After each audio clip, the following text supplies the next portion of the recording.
Hello guys, आप सभी का मेरे चैनल में स्वागत है। आइए आज मैं आपको इस वीडियो में कुछ करेक्शन बताने वाला हूं। अब क्या करेक्शन है, अगर आपने मेरी वीडियोस देखी है तो काफ़ी अच्छी बात है, वो मैं आपको बता देता हूं। आप मेरी स्क्रीन में देख सकते हैं, ठीक है। ध्यान से देखिए, मैंने एक हाल फिलहाल में ही एक वीडियो बनाया है जहां पर आपको बताया है कंसेप्ट ऑफ एन फंक्शन, ठीक है। अगर आपने वो वाला वीडियो नहीं देखा है तो वीडियो का लिंक मैं जो है डिस्क्रिप्शन में दे दूंगा, उस वीडियो को आप वॉच कर सकते हैं, ठीक है। आप उस वीडियो को देखिएगा, फिर आपको समझ आएगा कि एन फंक्शन बेसिकली करता क्या है। करेक्ट है। आज मैं आपको बताने वाला हूं एरर्स वैल्यू का आउटकम क्या आता है, ठीक है। आपने एक चीज नोटिस किया होगा, यहां पर लिखा हुआ है हैश एन ए, ठीक है।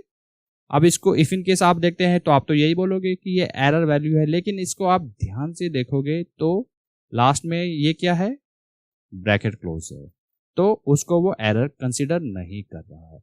वही चीज मैं आपको अब बताने वाला हूं, ठीक है। ये देखिएगा एरर की लिस्ट मैंने लिखी हुई है, ठीक है। अगर आपको लगता है इसके अलावा भी कुछ एरर वैल्यू होती है तो कमेंट सेक्शन आपके लिए, वहां पर आप देख सकते हैं, ठीक है। तो इसका आउटकम क्या आना चाहिए, ठीक है, वही मैं यूज करता हूं, यहां पर यूज करता हूं एन फंक्शन, ठीक है। ये देखिएगा वैल्यू में एन ए को सिलेक्ट कीजिएगा, ब्रैकेट क्लोज देन इंटर।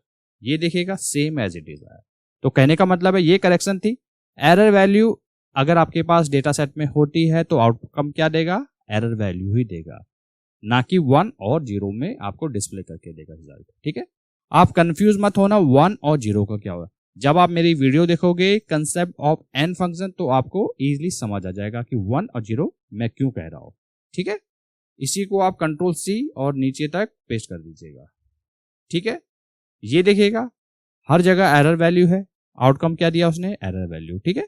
तो इस प्रकार से एन फंक्शन काम करता है, ठीक है।